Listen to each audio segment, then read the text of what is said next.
Good afternoon, Scott. Good afternoon, Freddie and Laura folks. Thanks for this opportunity. Thank you for accepting our invitation for this interview.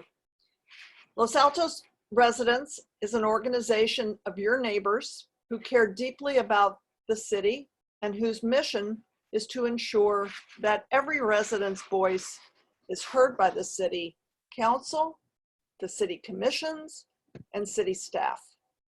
We're pleased to get this opportunity to know you better and learn more about why you're running for council. I want to spend just a minute going over the ground rules of these interviews.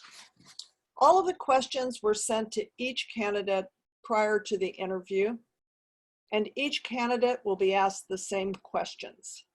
We will post unedited videos of all the interviews on our website, losaltosresidents.org. Our goal is to help voters learn more about each candidate through this series of interviews during this challenging time with the COVID-19 shelter in place, when traditional in-person debates and small neighborhood gatherings are discouraged. All 7 candidates were invited and all 7 accepted Los Altos residents' invitation to be interviewed. However, after receiving the questions, Sally Meadows and Jonathan Weinberg declined to be interviewed. Now, Scott, before we go to the questions, would you take a few minutes to introduce yourself, please? Well, I'm Scott Spielman. I'm married to my wife, Charis, who some call an angel, and she has to be if she's married to me. We've had 3 children that have grown up here in Los Altos. We've lived here for 33 years. And our kids went to Los Altos schools, including Egan and Los Altos High School, and they've since flown away. And that affords me opportunity, time to get more involved in city activities, which I have found to be very interesting and very time consuming. We've lived at the same address since we've been married, and so we love this community. We love our parks. We love the feel of this community and have a lot of respect for the people of this community. They are, I think as a nature, they're very bright, they're doers, they have great insights. They brought vitality, and I'd like to see more vitality come now to our city as hopefully we exit this very difficult time with the coronavirus. So that's a little background. If you want more background on me personally, I could do that as well. All right, thank you, Scott. Let's go to the first question.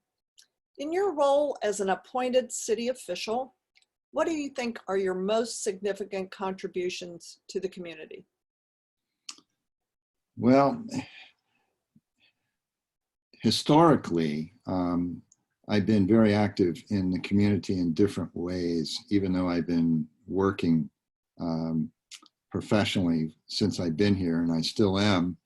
I've been involved in volunteer work for 20 years. I've been a high school coach. I've been a volunteer in a service organization known as Kiwanis.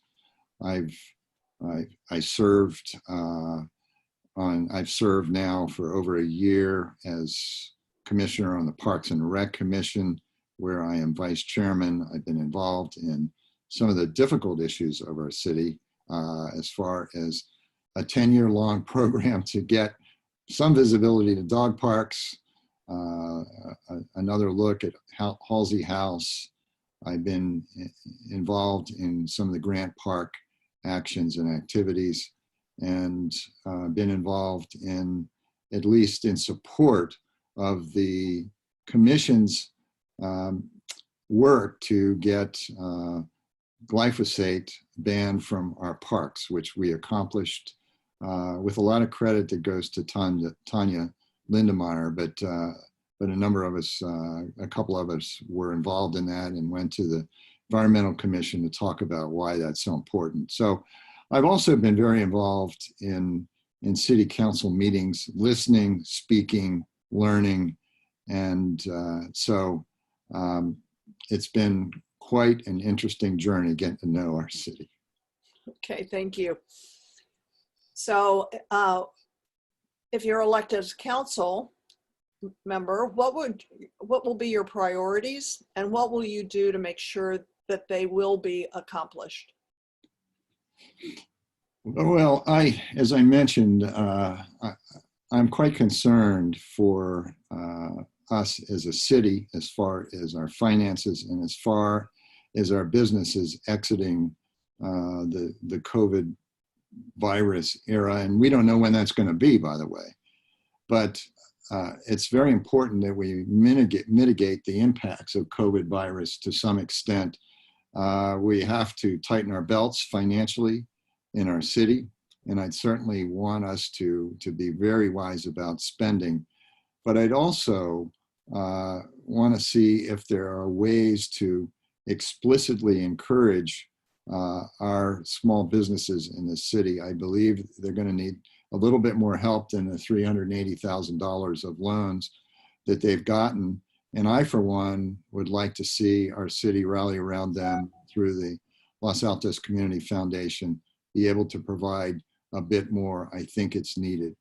I believe that we can do more to work within our small businesses to make their work easier. I think there's some zoning things that could happen in our retail area that would allow some other small businesses to come into our cities.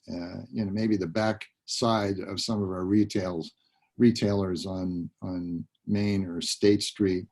I think we should look towards some development of the Sherwood Triangle, seeing how we can support that. So one of my priorities would be to care for both the city finances and the small businesses in our city as we exit COVID. Secondly, I would really like to see our city continue as a very safe city as far as crime and as far as traffic safety. I believe that council needs to support the efforts to continue that we need to care about our police. We don't want to defund them. We want to support them. We want to make sure they're well trained and trained in diversity. But the worst thing that we could do is cut back on our police force. I would like to make sure that we provide the very best traffic safety, especially for our children that are going to school. And that's elementary, middle, and high schools. I'd also like us to look further into our government as a person that I believe in openness and transparency. I would certainly like to see our city become more transparent in the way it conducts its business. It could be more detailed in its reports, both council and staff, because as I read the reports, if I haven't been to the council meetings, I really cannot easily discern what transpires at times. I believe our financial reporting needs to be more timely and simplified so that the people in our cities can really know the residents of a city can know what's going on.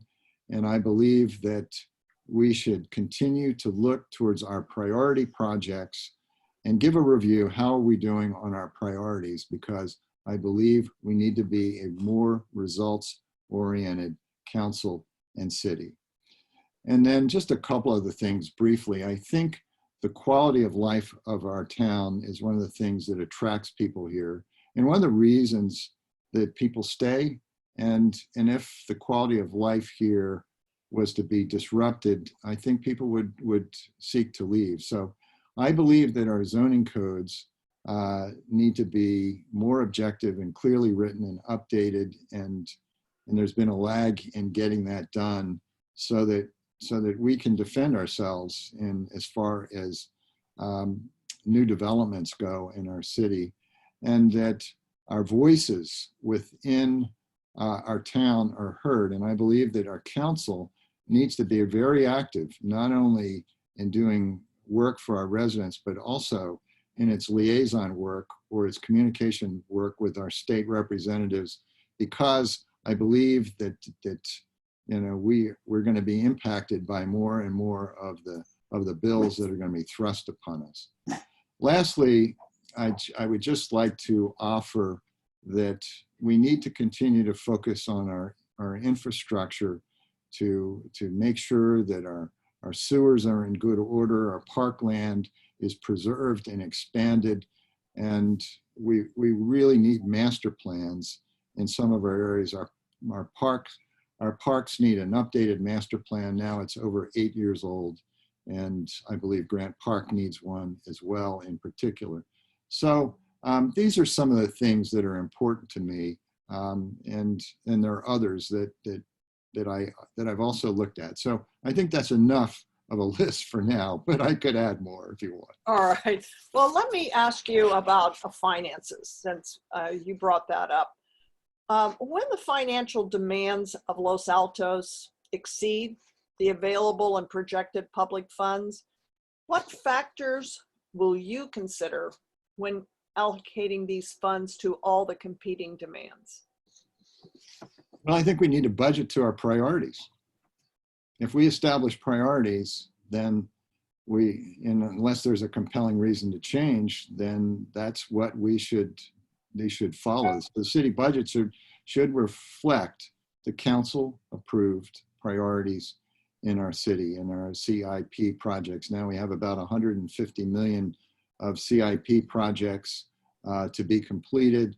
And I believe that after the top priorities are funded, then we go down the list to add others. I believe at the same time, we need to keep our expenses under control, because we know that our income is going to be reduced not only this year, but likely the next year. So financially, we need to plan effectively. We need to take into account that COVID can be worse than we thought, because we know already that there are significant, not severe, but significant revenue impacts. And so I believe monthly reports financially of the summaries of our financial summary would behoove us as a city. And so we need to continue to fund our employees, our staff, our facilities, our recreation and infrastructure. And so with that, I don't believe it's the right time to add staff or give further raises. But I think, for more of our fixed expenses, we're pretty much locked in. And so we're going to have to be conservative on our CIP decisions as we go forward. Okay. As you know, there are financial instruments available for cities to raise funds without prior voter approval.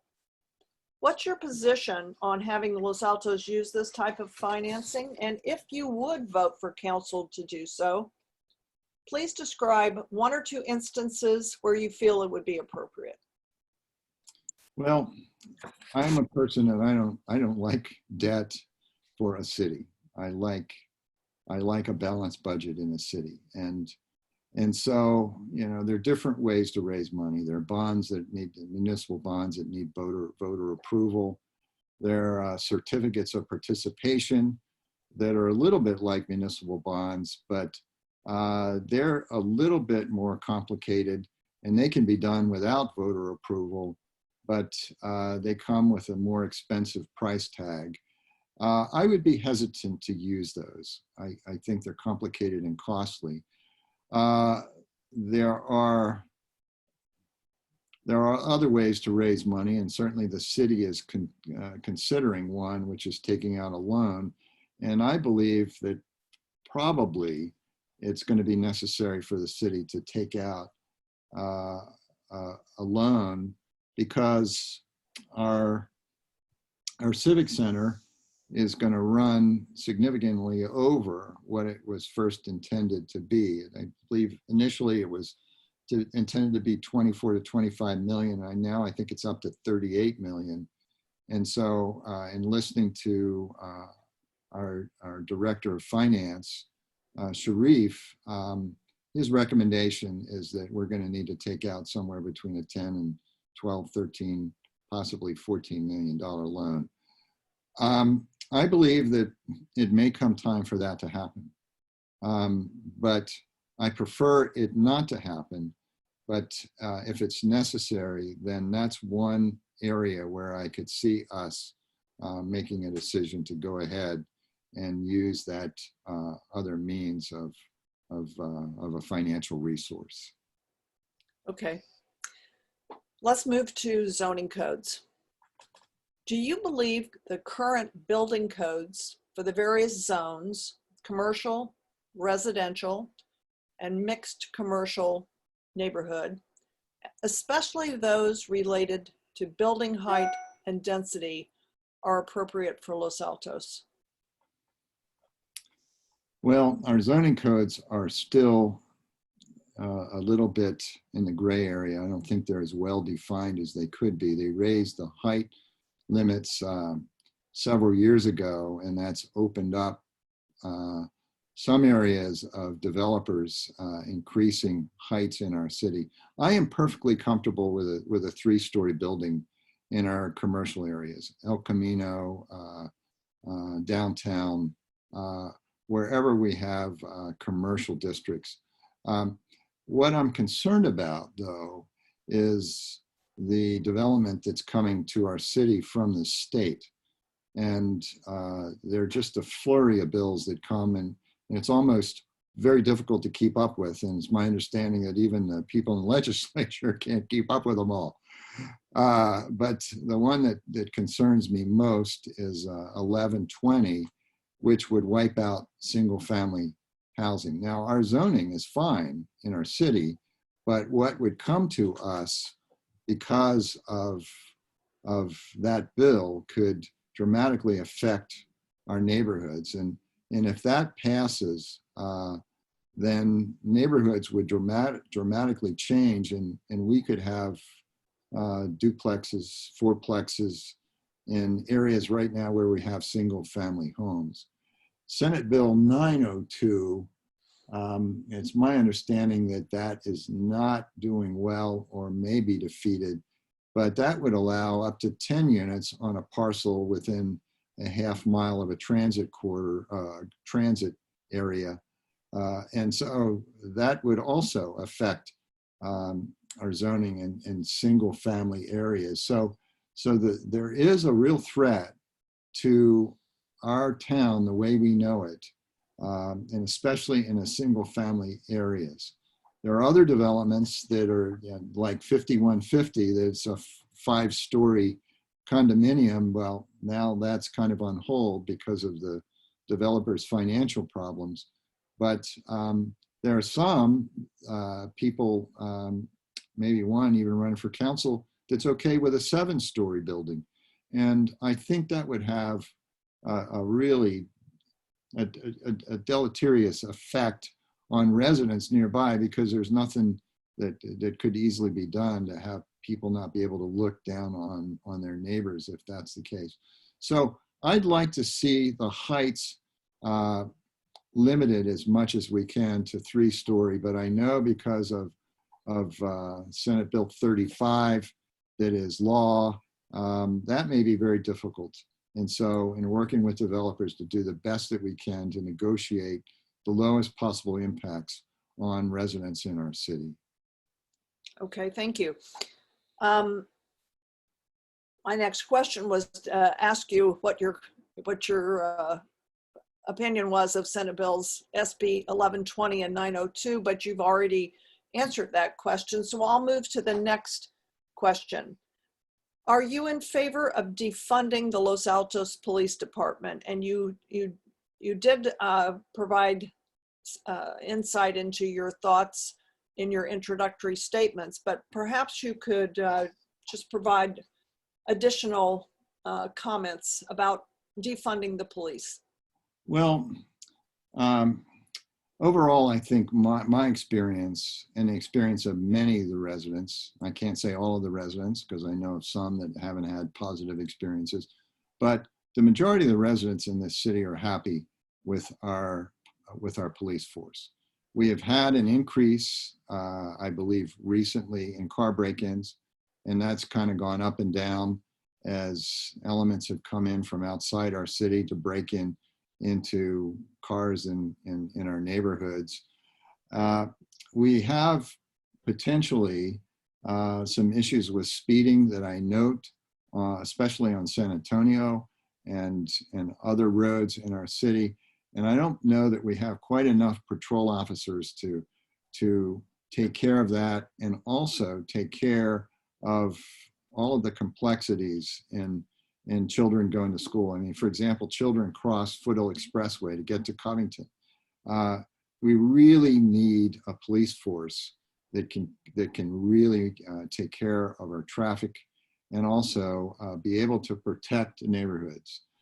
We as a city have a large percentage of seniors, and I think seniors particularly were concerned with the COVID virus and their safety, and I believe that defunding the police would be a major mistake.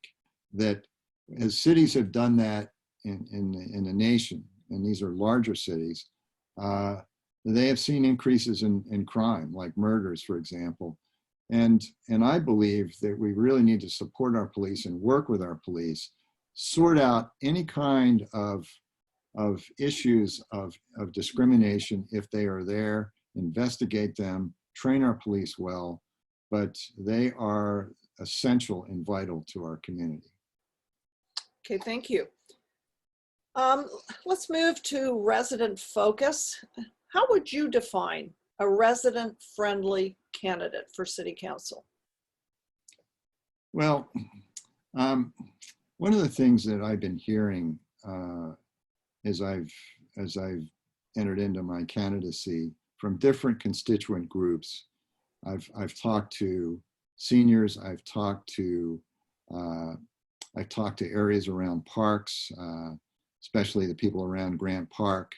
I've talked to high school kids. And one of the themes that I hear over and over again is that we don't feel like our voices matter, that our voices are being heard. And so I want people to know that I listen. And I do try to get to know neighbors, and I do try to get to know people on both sides of an issue. And I go out and meet with them, as I've done. That's been my experience as I worked in dog park stuff, that I met with people in the Lincoln Park area. I've met with people in the Heritage Oaks Park area, and I hear from them, and I want to know. And so a resident-centric candidate would be one that listens to all of the parts of the city and asks clarifying questions and takes initiative to meet with residents, that contacts residents to ensure a broad spectrum of representation, and puts his or her biases to the side and listens to try to get to the right recommendations. And so I think that a resident-centric kind of candidate would try to make decisions based on the needs of the most people. There will be conflicts. There were conflicts over a doghouse, not a doghouse, but a treehouse in the last city council meeting. No matter what the issue is, there are going to be two sides, but you want to listen and care and listen to the constituents.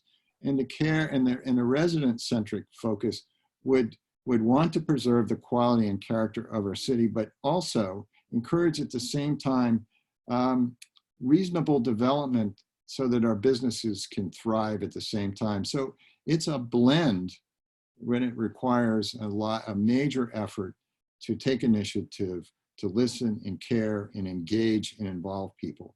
And if I could add one more thing about a resident-centric candidate, that kind of candidate should always be encouraging residents to be more involved in our city.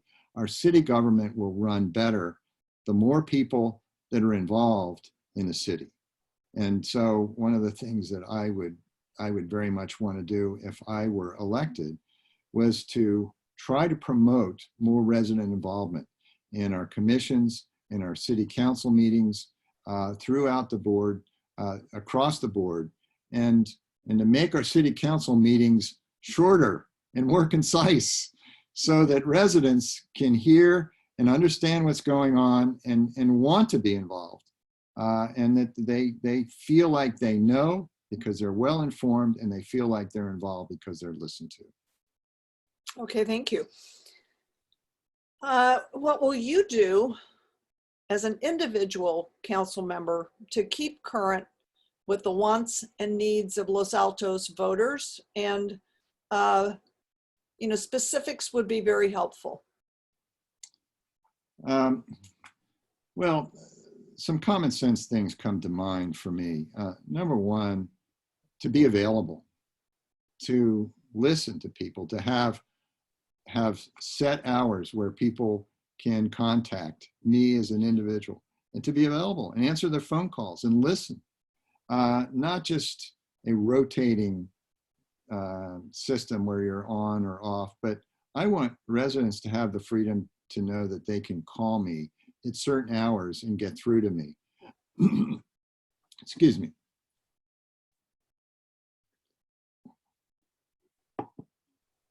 I've identified different areas of the city that seem to have different interests, like North Los Altos. One of the things that two of the things they care about are certainly the high-rise development on El Camino, and they'd also like a park.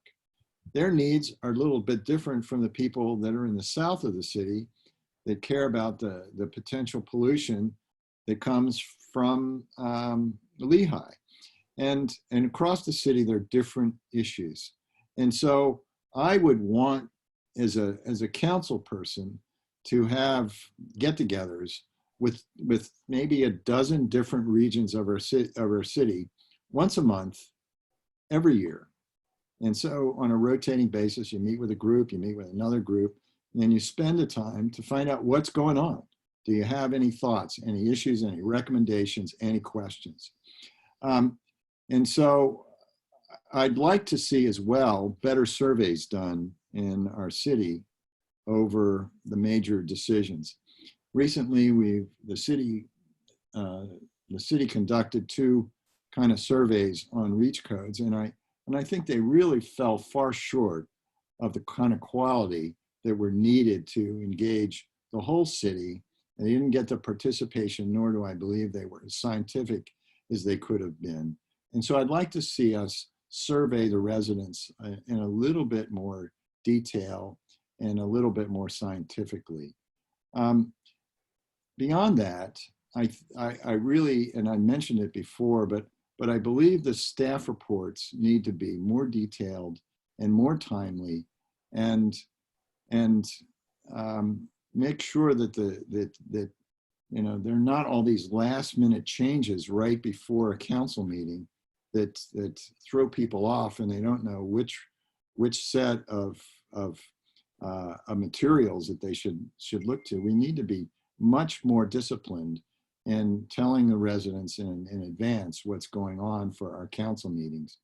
And so, and again, and I'm going to repeat myself, but I believe it's important that we keep our council meetings more concise and resident friendly, and we focus on the right priorities. For example, I recently sat through a council meeting when council members were designing our ADU codes. Now, I don't think that's their job. I think that needed to be done by others, but in the council meeting, they spent a couple hours going through our code for accessory dwelling units, and I don't think that was the best use of their time. So make sure that our council agendas are right and timely and concise. So that's very important. So those are some resident thoughts. Okay. You have addressed it somewhat, but in the spirit of asking every candidate exact same questions, I want to ask you this question, but I think you can probably cut your answer short. But I want you to be able to speak and say what you think. Are you satisfied with the level of transparency within Los Altos city government? And if not, what would you do to improve it?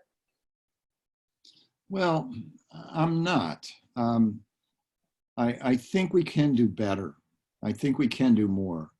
As I've looked at the financial reports, uh, they're just not clear and concise and timely. And so why can't we do better? I don't understand what the problem is there. I've heard that we have a new financial system and that should streamline getting out reports. But the proof is in the pudding. Make our reports clear, concise, not only our financial reports, but our staff reports. I think our staff reports, on the other hand, need more detail. And I think that you know when residents speak, the topic that they speak about, I believe, should be at least mentioned or described at least briefly. And I believe the details of the decisions and the points that are made to reach a decision could really enhance our abilities to communicate with residents. I believe that we need to continue to, well, I think we can improve, and hopefully after COVID we will, the ease with which residents can speak to our council members and to staff that are at council meetings. Right now, it's still pretty cumbersome for a lot of people using Ring Central. You can't see people face to face. You can't tell the number of people that are there on an issue. And we got to get back to council chambers, and we got to open this up to residents as soon as it's safe, as soon as we have the go-ahead from our health officer in Santa Clara County to go ahead and do that. We need to get back to council chambers. Those are some thoughts. Okay, thank you. Let's move to what you believe should be the proper relationship between our city council and our city manager. Well, I believe that they need to work lockstep. They need to be a collegial, that needs to be a collegial relationship. I believe that council is elected and that city manager reports to council, and that council gives direction to city manager, who then conducts the city business accordingly. I was concerned in this past year when it seemed to go in the opposite direction, that on one decision where council voted 4-1 to keep council chambers where they were, that decision was overridden by the city manager, who decided to move the chambers to the Lacey building and keep them there. I really would like to see the two of them work as if they are a team and they support each other. And accordingly, the way the agendas are set, for me, is frustrating as a resident. I'll give you an example. I believe that there should be more input into council agendas than just between the mayor and the city manager. One of my pet peeves is, I believe, because we're so limited in parkland, that we need more parkland and we need to protect the parkland that we have. So 2 years ago, at the election, now it's almost 2 years ago, the city council committed after the election to make sure that our parkland was zoned as parks. Well, still, that has not been accomplished for Hillview, the Hillview baseball field, soccer field, and the orchard. And for the life of me, when you make a commitment, you need to make sure that that commitment is made. And there's no reason why it's not. And it just seems like every agenda, Hillview keeps being put on the back burner. And now that's been done for 2 years.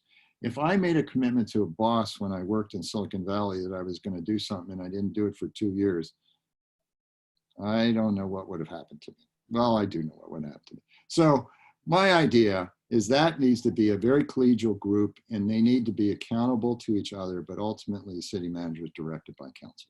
Okay. What is your position regarding the use of city parks or city-sponsored art for political ends? Well, um, we did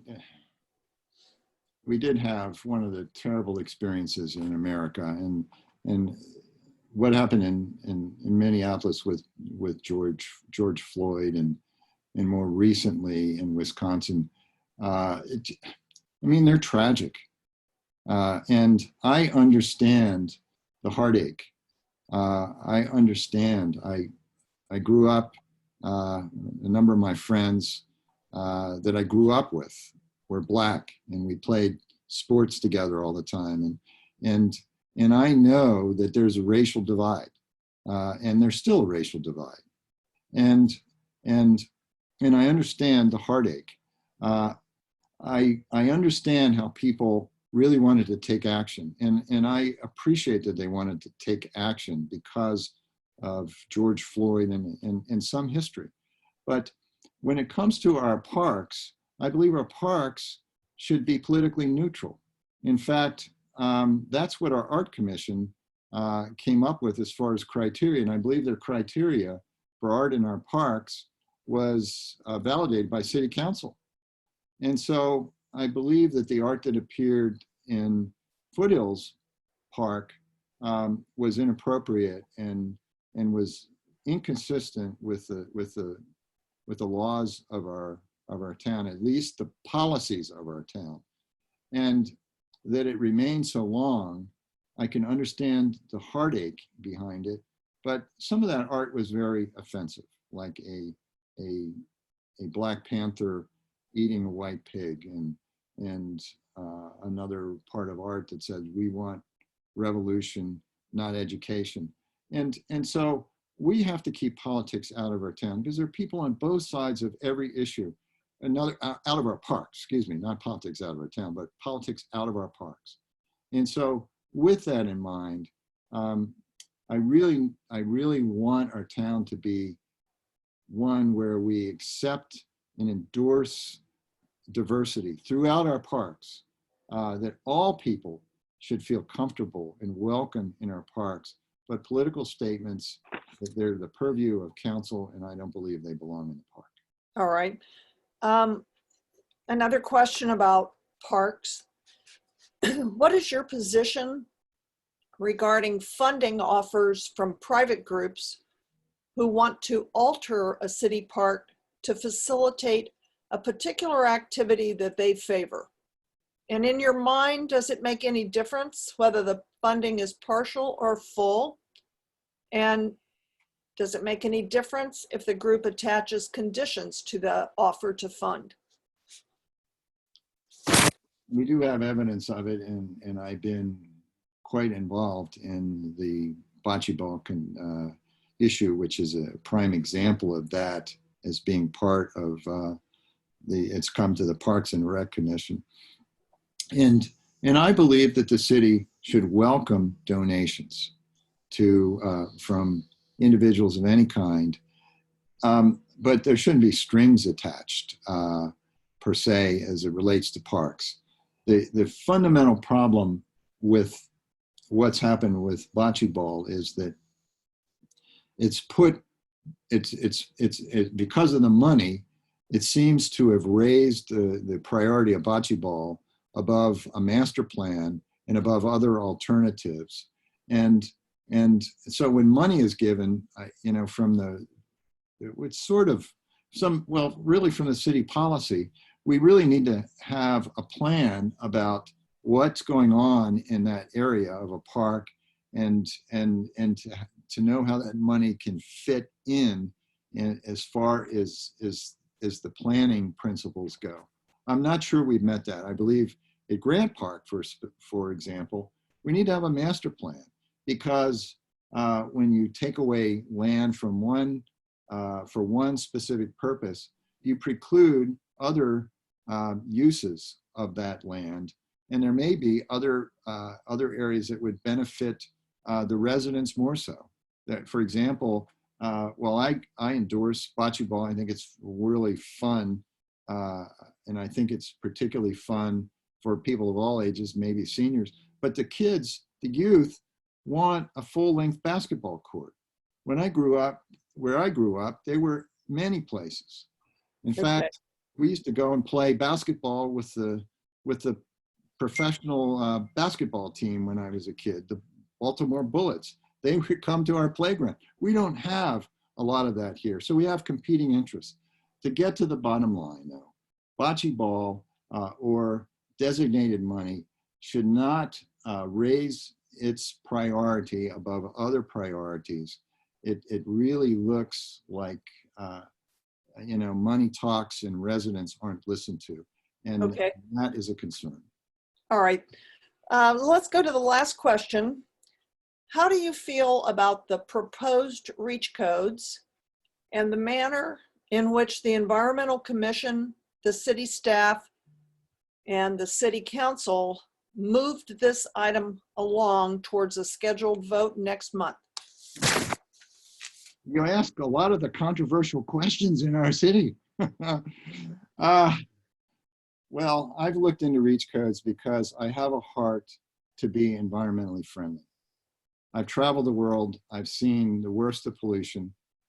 I've seen incredible areas where plastic bottles wash up on the seashore, and they're like, 50, 100 yards deep, or they go 50 to 100 yards out into the sea. It's brutal, and I've seen the terrible air and the quality of water in certain parts of the world is terrible. It's so terrible that people get sick and die from it. So I hate the destruction of what's going on in the Amazon rainforest, and I hate the polluted air that we have to deal with even here in America. So I'm at heart, I'm an environmentalist. Now, California has its own mandate for how we're going to use energy, or how we're going to make energy, how we're going to produce it, and what we can use. And so I like the California standards, and we have some goals that we have to meet that I believe are still very aggressive as mandated by the state. And I believe that they're well intended. And I'm in support of those. And when it comes to producing energy, there's some scientific facts that need to be brought to the forefront, because we don't have today enough ways to produce energy to meet the demand that exists, and the recent brownouts are evidence of it. And so we're limited by wind, we're limited by water. They only have so much capability, and solar is limited because it doesn't work at night, and it doesn't work as well in winter, and it doesn't work well in storms, and the technology to store it is not there, so that it's not there to replace natural gas at this point in time. Now, when we have REACH codes are adding more restrictions on the sources of energy that generate electricity.